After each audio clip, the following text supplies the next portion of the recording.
Сәлем достар, бүгінгі видеода 2021 жылы қандай iPhone алуға тұрарлық, қандай iPhone алудың вообще қажет жоқ, не үшін соңғы шыққан iPhone-дарды алу міндетті емес екендігі жайында айтатын боламыз. Бүгінгі бірінші телефонымыз, жалпы айтқанда бірінші алуға тұрарлық iPhone, ол iPhone XR телефон. XS емес, XS Max емес, именно XR телефон алғандарыңыз дұрыс болады. Айтуларыңыз мүмкін, бұл 2018 жылы шыққан ескі, бірақ камера, қазіргі таңда көпшілік телефондар бәрі кейін екі камерадан шығады, бұл да тек қана бірақ камера, бұл жалпы жақсы жүре ма деген. Егер камерасына тоқталатын болсақ, бұл телефон мен өзім бір танысым бар, дәл осы iPhone XR телефон бірақ камерамен кәдімгі видео түсіріп, мобилограф ақша тауып жүрген. Енді бұл сұрақтың жауабын жаптық деп ойлаймын. Енді бір камера болса да, енді iPhone 12 сияқты түсірмесе де, соның өзінің дәрежесінде жақсы видео түсіруге қабілет жетеді. Одан бөлек бұл телефонда енді процессорына келетін болсаңыздар, қазір таңда танымал болып жатқан Free Fire, PUBG деген сияқты танымал ойындарды ойланбай смело көтереді деп айтсақ болады. Енді бұл сұрақты жалпы айтқан кезде 315 мың теңгеге бағасына лайық, әзіргі таңда өзінің актуалын әлі күнге жоғалтпаған телефон десек болады. Енді бұл алдыға бір 2 жыл жоспарлап, 2 жылға ұстайын дейтін болсаңыздар, осы XR телефон алсаңыздар болады. Ал одан кейін келесі телефон бұл бізде iPhone 11 телефон. Енді бұл телефон сыртына чехол кигізсеңіздер, қазір соңғы шыққан iPhone 12 телефонынан да ешқандай да бір айырмашылығын көрмейсіздер. Жалпы айтқан кезде бұл iPhone 11 телефоны бұл бірінші шыққан кезде барлығына таңғалдырып шықты. Жалпы айтқан кезде iPhone-да ең үлкен проблема бұл батарейкасы еді, заряд тез таусылатын еді. Әлі дәл осы шыққаннан кейін, бұл да жаңа процессор, Bionic процессор қосылғаннан кейін, бұл батарейкасы бір күнге жететіндей болды және жалпы айтқанда батарейкасы заряды ұзаққа жететін болды. Одан кейін бұл ойынды көтеруі, қызып кетпеуі деген секілді сол сияқты проблемаларын бәрін шешіп, iPhone 11 2019 жылы шықты, бірақ 2019 жылы шықса да әлі күнге дейін өзінің актуалын жоғалтқан жоқ. Сатылым бойынша әлі iPhone 12-ден кейінгі сатыда тұрған телефон десек болады. Көпшілік адамның көңілінен шықты. Енді бір сөзбен айтқанда былай ғой, енді бағана ойын көтеруі, камерасын жақсылығы ол жағын бәрі просто ол жағынан ба сөз жоқ. iPhone 12-ге қарағанда сәл ақшамды үнемдеймін деген кісілер дәл осы iPhone 11 телефоны алсаңыздар болады, бір сөзбен айтқан кезде. Бірақ iPhone 11 Pro, 11 Pro Max телефондарын алудың мүлдем қажет жоқ. Себебі бұның бір ары кетсе 20-30 мың теңге айырмашылық бар. Сол үстінен төлеп, сіздер iPhone 12 алуларыңыз болады, немесе iPhone 12 Pro Max, немесе iPhone 12 Pro алсаңыздар болады. Енді iPhone 12, жалпы айтқан кезде iPhone 11-дің бүкіл минустарын жапқан телефон десек болады. iPhone 12-ның ең үлкен артықшылығы бәрінің бірден көзге түскені бұл дизайн. Себебі бұл 2015 жылы хит болған iPhone 5S-тің дизайнын қайталаған, яғни рамкасы. Соның арқасында бұл телефон қазір таңда өте танымал. Тағы бір қызық айтатын нәрсе, iPhone 12-ге қарағанда қазір таңда сатылым бойынша iPhone 12 Pro Max, яғни қымбат нұсқасы көп сатылған. Бәрі таңғалады. Не үшін халықта наоборот ақша көп па, ақша жоқ па деген осындай сұрақ болды. Себебі iPhone 12 Pro Max-ті кімдер алу керек деген сұраққа жауап беретін болсақ, бірінші кезекте сіздер солмен ақша табатын кісілер, сол iPhone 12 Pro Max мобилографтар. Сол кісілер міндетті түрде сразу осы iPhone 12 Pro Max телефондан алғандарыңыз жөн болады. Себебі бұл жақта өте камерасы 11 Pro Max-ға қарағанда өте қатты жетілдірген.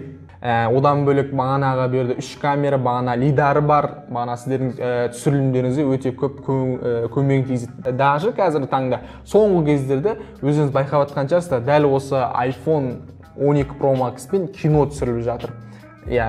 Бұл қиял емес, ертегі емес, бір ойдан шығарған жаңалық емес, кәдімгідей сол iPhone 12 Pro Max телефонымен кино түсіріп жатыр. Былай қарағанда сіздер телефон арқылы жұмыс жасайтын болсаңыздар iPhone 12 Pro Max алғаныңыздарыңыз жөн, немесе жай ғана iPhone ұстайын дейтін болсаңыздар iPhone 12 ала берсеңіздер болады. Бір сөзбен айтқанда, егер ақшаларыңызды үнемдейтін болсаңыздар iPhone 11-ді алғандарыңыз дұрыс. Ал енді келесі нәрсе, бізде iPhone SE, бұл телефонды алудың қажеті жоқ. Неге iPhone SE-ні қоспадым деп көпшілік айтады? Біріншіден бұл телефон кнопкалы телефон. Кнопкалы телефонның заманы осыдан бір 5 жыл бұрын өтті, сөзін ашына керек. Одан бөлек бұл телефонның бағасы 250 мың теңге. Өте қымбат, өзің бағасына лайық емес. Лучше бағана 100 мың теңге арсы берсе, бағанағы iPhone XR алсаңыздарыңыз дұрыс болады. Ал бағанағы SE-ні алып, тағы бұны бір бір жылдан кейін бұл телефон актуалдығын жоғалтады. Мен гарантия беремін, бұл телефон актуалды жоқ. Себебі кнопкалы телефон заманы өткен. Оның қасында 150 теңгелік Xiaomi Note 10 Pro телефоны әлде қайда жақсы, функционалы, мықтылығы жағынан бұл телефонда жай ғана басып озады. Тек қана бұл iPhone деп айтпасаң, даже қазір iPhone SE-ні қалтаңнан шығарған сәл iPhone 6 ма деп ойланып қалады кейбір адамдар. Сондықтан да бұл телефон алудың қажеті жоқ. Ал ықшам телефон ұнататындар кісілер сөзсіз iPhone 12 mini'ді алсаңыздар болады. Ал тағы бір алмау керек деген телефондар ол iPhone 6-дан бастап 8-ге дейін XS, XS Max деген телефондарды алудың қажеті жоқ. Именно iPhone 6-дан 8-ге дейін не үшін алмау керек? 8 плюске дейін. Себебі ол телефондарды уже iPhone 6-да уже осы жылдан бастап iOS жаңартулар жүрмейді. Келесі жылдан бастап 7-ге, 8-ге осылай уже ол телефондардың дәуірі өтеді десек те болады. Сонымен мінекей қорытындылайық. Енді бұл менің ойым, барлығының несі емес. Енді келесі сұрақ. Осы жылы iPhone 13-ті күтейік па? Мысалы, iPhone 13-ті күтейік па деп. Енді біз ванга емес, біз керемет iPhone 13 шығады, керемет, ойбай, вау болады деп айта алмаймыз. Себебі не үшін? Қазір таңда алдыңғы жылға қарағанда бұл жол iPhone 13-те онша көп хайп жоқ. Себебі көпшілік бағанағы источниктер дейміз ғой, көпшілік блогерлер, әлемдік деңгейдегі блогерлер, олар былай деп айтып жатыр. iPhone 13 шықпайды, орнына iPhone 12s шығады деп жатыр. Яғни уже Стив Джобс кеткеннен бір Apple компаниясында проблема, креатив жоқ, жаңарту жоқ, жаңа технология жоқ. И iPhone 13-ке уже милар жетпей жатыр. Ол қалай болады ары қарай телефон деген сияқты. Сондықтан да олар iPhone 12s шығару мүмкін дейді. Енді білмейміз енді не болатынын, бірақ менің айтарым күту керек, себебі не дегенмен жаңаның аты жаңа, ол жаңа телефондар, ол жаңартулар енгізіледі, одан да озық технология. Бірақ менің айтарым, iPhone 12-ның жасап жүрген нәрсесін iPhone XR-ды жаса алады. Егер сіздер профессиональный болып жатсаңыздар, кәсіби деңгейде айналыссаңыздар, онда бағанағы 12-лер жұмыс жасайды. Ал қарапайым халық біз сияқты тек қана достарымен кафеде, кәсіби деңгейде ойын ойнамайтын адам болсақ, онда бізге бағанағыдай өте мықты деген телефондардың мүлдем қажеті жоқ. Былай қарағанда бірақ сұрақ қою керек қой, мына телефон не үшін керек маған?